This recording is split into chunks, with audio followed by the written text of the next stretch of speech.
para a nossa primeira palestra do dia, convidamos o diretor-presidente da Escola Superior Aberta do Brasil, senhor Nildo Ferreira, que abordará o tema Tecnologias Contemporâneas de AD no Brasil.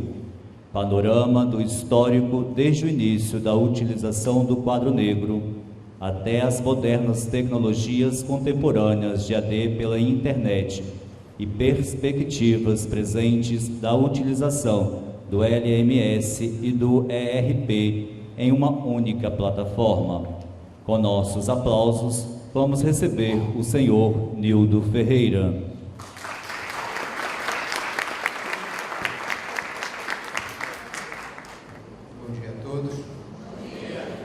Agradecer de novo, eu acho que está sendo meio redundante, mas quero agradecer a presença de todos, vou ser redundante, nessa manhã festiva em que nós estamos, 17 anos depois, renovando, a educação à distância através de um novo evento, de um novo seminário, falando de novo sobre educação à distância.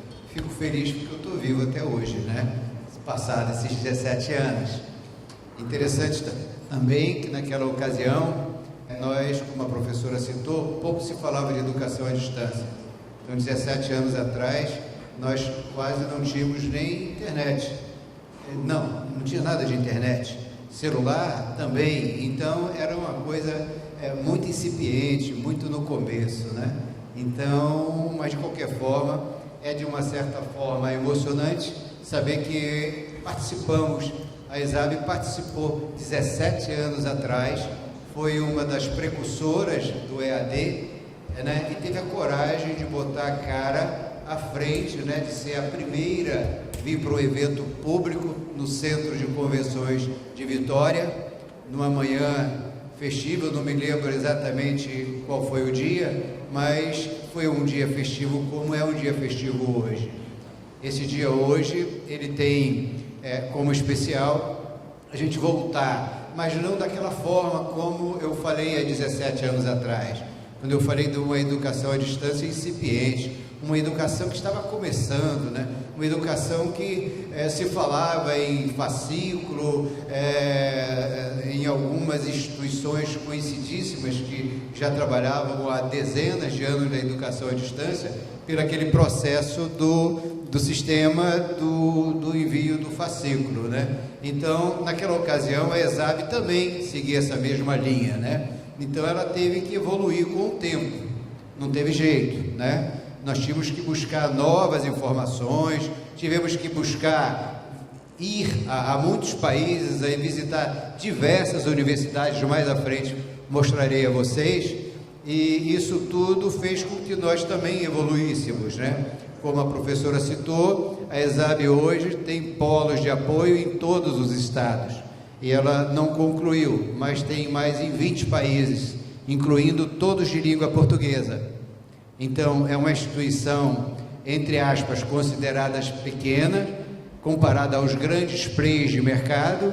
Entretanto, ela tem essa valentia, essa ousadia de romper barreiras, mostrando que a sala de aula hoje não está restrita a 50, a 60, a 70, a 100, 200, 500 pessoas. A sala de aula hoje é o mundo, gente. A sala é onde o aluno está. Então, o papel do professor passou a ser muito diferente. Então, aqui nós temos muitos alunos, professores, pessoas, todos são da área de educação, eu acredito que todos, e sabem que o papel do professor, nesses últimos anos, aqui no Brasil, houve uma transformação muito grande. Apareceram nomes que não eram conhecidos. A nossa linguagem mudou muito. Então, nós, para começarmos, poderíamos falar sobre as academias romanas, as academias de milhares de anos, onde o aluno, ele estudava, era um para um, era quase que individualizada, Era o mestre, não tinha o professor não existia. A figura do professor não existia na época. Aliás, o professor começou praticamente na mesma época quando foi criado o quadro negro. Talvez alguém desconheça, mas começaram quase que na mesma época, que um dependia do outro. Por quê? Nessas academias existia as pessoas que eram os professores, chamados mestres, né? E os alunos.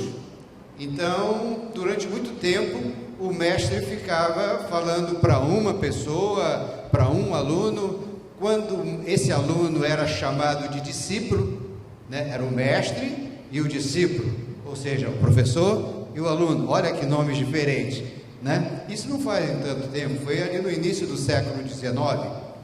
Então, o que aconteceu? 18, 19, e isso ficou durante milhares e milhares de anos, até que surgiu, né, o James Lick, começou a criar o quadro negro. Aí as coisas mudaram. Aquele mestre, ele passou, que era chamado de tutor, ele passou a ter um nome diferente, passou a ter o nome de professor. E aquele discípulo passou a ser aluno, porque o discípulo, ele se projetava a ser igualzinho ao mestre. Ele ia ser mestre de outros discípulos e assim sucessivamente. Imagina as dificuldades, né? Então, até que 250 anos atrás, um austríaco que não foi um Santos Dumont, não foi um Bill Gates, né? Não foi pessoas tão renomadas, cientistas, certamente não ganhou nenhum prêmio Nobel, né? Mas esse cidadão, tendo as suas dificuldades naturais de professor de geografia, imagina ele ensinando geografia naquela época, né? Como é que ele ia mostrar o mapa mundi sendo 1 para 1? Era meio difícil, né? Então, ele começou de uma coisa muito simples, de uma pedra ardosa, né? Pequena, começou com Cal escrevendo, aí já eram 2, 3 alunos, ou 2, 3 discípulos. Então, esses discípulos, ele começou a fazer pedras maiores, lousas maiores, até que chegamos ao quadro negro. Aí já não era 1 para 1, não era 1 para 10, já poderia ser 1 para 50. Então, ele, além de ter criado o quadro negro, né, através das pedras ardosas, depois o quadro tomou diversas formas, né? Passou a ser quadro negro, quadro verde, aqueles quadros brancos, né? Os antigos projetores de slides, e foram havendo as evoluções até os dias de hoje, que todo mundo, quando vai falar, precisa de uma projeção melhor, né? Precisa de um data show. E hoje as tecnologias, cada dia, vão se aumentando. Mas vejam bem que um homem simples, um professor de geografia, né, nas suas dificuldades, imagina os colegas de outras cadeiras, a dificuldade que tinha. Como ele iria falar para o aluno dele sobre o mapa mundi? Imagina, cada um de vocês, pensem, muito difícil. Eu estou aqui com o meu aluno, como é que eu vou falar com ele que do outro lado tem a China, tem o Japão? Como é que seria essas coisas? Como é que ele escreveria? Então, ela quase, quando um professor conseguia explicar para 5, ou seja, quando os antigos mestres conseguiam falar para os discípulos dele para 5, ele era um au concurso, ele era um professor especial, era um homem especial, tá? Era um professor renomado. Olha, o professor tal tem 5 alunos, consegue dar aula para 5 alunos. Ele era muito craque. Então, hoje, quando a gente pensa em salas de aulas com 50, com 100, 200, 300, enfim, depois surgiu essa coisa aqui, chamada microfone. Aí vieram os grandes eventos, né, onde cabiam 300, 400, 500 pessoas, tudo fazendo parte da evolução da tecnologia, do que se passava na educação, e ela foi crescendo. E olha, gente, isso demorou nas academias gregas mesmo, né? Isso eram milhares e milhares de anos, tá? A Grécia é um dos países mais antigos que a gente tem conhecimento, e eles passaram milhares e milhares de anos aplicando essa metodologia de 1 para 1, 1 para 2, como eu disse, quando chegava 1 para 5, era um feito, né? Então, toda essa facilidade que nós temos hoje fez parte de uma evolução, e temos que agradecer muito ao James, que trouxe-nos o quadro negro. O quadro negro rompeu barreira. Não foi um Santos Dumont, como eu citei, né? Não é um Bill Gates, né? Não é um Thomas Edison da lâmpada, tá? Mas foi alguém muito especial no meio acadêmico, um professor de geografia, que nos trouxe o prazer do quadro negro. E do quadro negro para cá, como eu lhes disse, tivemos muitas outras evoluções, até chegar essa que eu vou acabar de fazer num data show. Daqui a pouco vão aparecer outras tecnologias, e a gente vai achar até graça dessa, tá entendendo? Hoje já se fala em apresentação holográfica. Caramba, apresentação holográfica, o que é isso?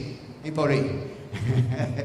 Então é uma coisa muito complicada, mas já se fala e é possível, tá? Eu acho que se vocês mesmo observarem na Rede Globo, a Rede Globo quase que faz uma holografia, o repórter está do outro lado do mundo e o outro está falando com ele assim pertinho.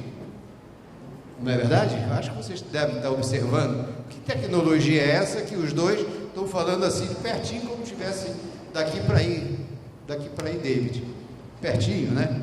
Então, isso já é uma evolução das novas comunicações que surgirão com os professores. Eu poderei estar aqui e conversar com o meu aluno lá no Japão, e ele está de frente comigo e eu explicar para ele. A Rede Globo está provando para nós aí, no dia a dia, que é possível.